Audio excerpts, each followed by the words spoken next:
सशक्त भारत और बीजेपी से मैं डॉक्टर आर.के. वर्मा।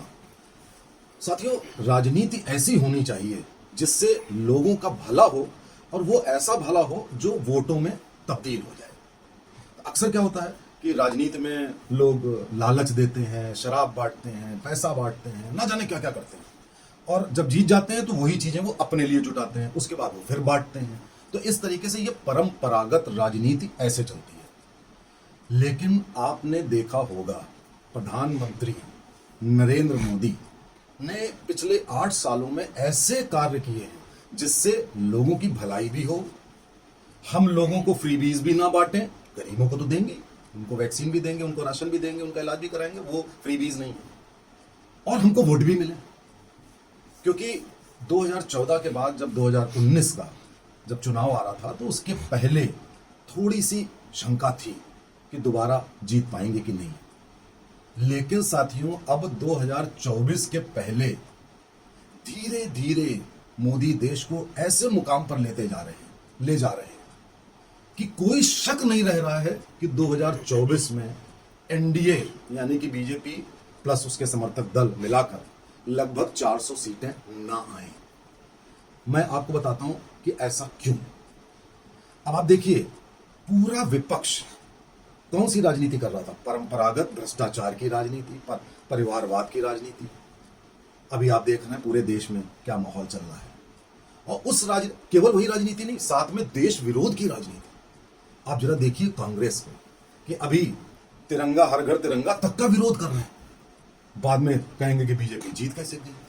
अब आप मोदी को हराने के लिए देश का भी विरोध करने लगो। कभी पाकिस्तानी झंडे को फहराने पे कांग्रेस ने कोई स्टेटमेंट नहीं दिया, और आज अपना झंडा फहराने पे वो उसका विरोध कर रहे हैं। अब आप देखिए, उसके बाद कहेंगे हम हार क्यों गए, मोदी जी ने कुछ कर दिया।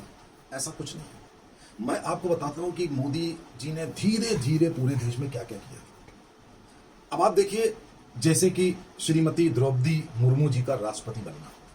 अब आप इसमें देखिए कि कांग्रेस आदिवासियों को क्रिश्चियन बनाती थी। अब मोदी जी ने क्या किया कि जो आदिवासी थे, जो मार्जिनलाइज्ड कम्युनिटी थी, जिनका अपने देश में इंटीग्रेशन नहीं हो पा रहा था, दूसरे लोग आकर भाजी मार रहे थे, कन्वर्जन कर रहे थे, धर्मांतरण कर रहे थे। उसकी एक ऐसी मेहनती कर्मठ नेता को उन्होंने राष्ट्रपति भवन पहुंचा दिया, झोपड़ी से राष्ट्रपति भवन। अब आप जरा सोचिए कि इस कदम से कुछ लोग होते हैं, कहते हैं अरे यार ये तो राजनीति। ऐसा नहीं है। राजनीति अगर है तो ऐसी ही राजनीति होनी चाहिए कि झारखंड, उड़ीसा, गुजरात और पूरा नॉर्थ ईस्ट, वेस्ट बंगाल, इतने राज्यों के आदिवासियों को इस एक कदम से भारत से न केवल जोड़ा बल्कि आगे आने वाले चुनावों से भी जोड़ दिया वोट देने के लिए। इसकी कुछ लोग आलोचना करते हैं, लेकिन कैसे भैया?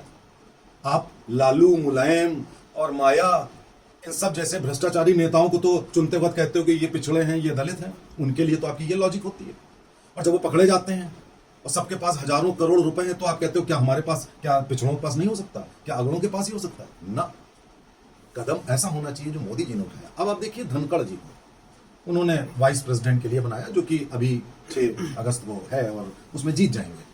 अब देखिए, उस एक स्टेप से किसानों का दिल जीता। टिकैत क्या कर रहा था आपको मालूम है? राजस्थान, दिल्ली, हरियाणा, किसान सबका दिल जीत गए। और धनखड़ जी बहुत ही काबिल, योग्य व्यक्ति हैं, क्योंकि जो उपराष्ट्रपति होता है वो राज्यसभा का वाइस चेयरमैन होता है, और उसको नॉलेज होना बहुत जरूरी होती है कि संविधान की, क्योंकि सारे बिल वहीं पर पास होते हैं। अब आप देखिए, उन्होंने योग्यता भी ले ली, उन्होंने सबका दिल भी जीत लिया, ऐसा कर लिया। अब आप देखिए कि जितने कदम महाराष्ट्र में जो सत्ता परिवर्तन हुआ, कुछ लोगों ने कहा कि अरे भाई साहब वो पैसे से एमएलए खरीदे। ऐसा कुछ नहीं करती बीजेपी, कोई पैसा नहीं चला। आपने देखा कि हमारे देश का ये दुर्भाग्य है कि कोई भी व्यक्ति चुनकर आता है तो 5 साल तक आपको झेलना होता है। महाराष्ट्र में मैंडेट बीजेपी को मिला था, और बीजेपी के साथ शिवसेना को मिला।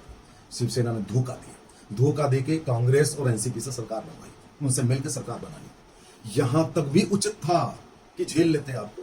उसके बाद 2-2.5 साल तक लगातार हिंदू विरोधी और तानाशाही की कदम होते रहे, भ्रष्टाचार होता रहा, लोग पकड़े जाते रहे, हत्याएं होती रहीं, साधुओं की निर्मम हत्या होती रही, कुछ भी नहीं बोला। अब ऐसे में आप क्या सोचते हैं कि 5 साल तक जनता इंतजार करे? नहीं, उसमें केंद्र ने भी कुछ नहीं किया, उसमें उसी शिवसेना के शिंदे ने तख्ता पलट दिया। और मोदी जी का वो कदम देखिए कि मुख्यमंत्री शिंदे को बनाया। किसी ने भी ये कल्पना नहीं करी थी कि मुख्यमंत्री शिंदे बनेंगे। लेकिन आप देखिए राजनीतिक सूझबूझ कि परिवारवाद, तानाशाही और धोखाधड़ी के प्रतीक जो ये उद्धव ठाकरे थे, उनको जवाब देना था कि तुम ऐसा करोगे तो ऐसा होगा। अब आप देखिए उसके पहले भी कर्नाटक में, मध्य प्रदेश में सरकार बदली। क्यों बदली? क्योंकि ऐसी सरकार बनी थी जिसको पब्लिक का मैंडेट नहीं था, वो लगातार भ्रष्टाचार कर रहे थे। और वो जरा सा आपने प्रयास किया, बदल गई। कहीं पे आपने कोई तिगड़म तो करी नहीं, केवल यही तो किया कि मार्जिन से आप पीछे थे और सपोर्ट इधर से उधर हुई और सरकार बदल गई और अपनी सरकार बन गई। तो अगर आप देखिए पूरे, अब देखिए तेलंगाना का मुख्यमंत्री जो है वो मोदी जी का बहुत अपमान करता है। आपने देखा होगा, अभी मोदी जी गए तो रिसीव करने तक, प्रोटोकॉल तक नहीं फॉलो किया। क्यों? उसकी ये बौखलाहट क्यों है? क्योंकि तेलंगाना में माहौल बदल चुका है। आने वाले चुनाव में तेलंगाना में बीजेपी ही जीतने जा रही है।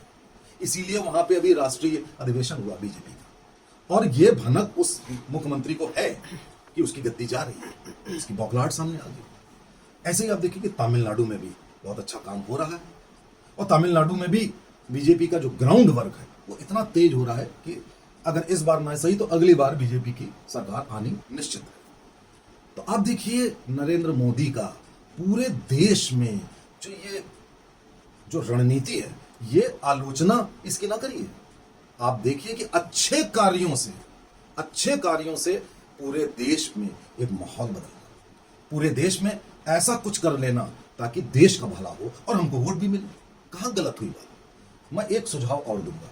एक ये जो आम आदमी पार्टी जो भ्रष्टाचार की प्रतीक बन गई है, दिल्ली में कुछ ऐसा करना चाहिए गृह मंत्री को कि ये जो दिल्ली का जो आधार राज्य विशेष राज्य का दर्जा है, इसको खत्म करके यूटी में कन्वर्ट करिए। मुश्किल काम नहीं है। दिल्ली को भी ठीक कर दीजिए ताकि वो जो पंजाब में उसने बना ली है तिगड़म से सरकार, तो आगे चल के वो भी जानी है। तो ये व्यक्ति जो एक गिरगिट की तरह काम करता है, इसका भी काम होना चाहिए। इनमें से कोई भी देशभक्ति की बात नहीं करता। आप देखिए सब भ्रष्टाचार की बात कर रहे हैं, इसीलिए मोदी से चढ़ रहे हैं। तो आप देखिए कि नरेंद्र मोदी ने पूरे देश में, चाहे आध्यात्मिक वातावरण हो, चाहे राजनीतिक वातावरण हो, चाहे सामाजिक वातावरण हो, सब कुछ बदल कर आज देश को इस मुकाम पे ले आए हैं कि 24 ही नहीं 29 तक कोई हिला नहीं सकता है। और मेरी भविष्यवाणी है कि 20-25 साल तक भारतीय जनता पार्टी को कोई हिला नहीं सकता है, जब तक कि वो स्वयं नहीं बदलेंगे और वो स्वयं मोदी की तरह काम नहीं करेंगे। नमस्कार, जय हिंद।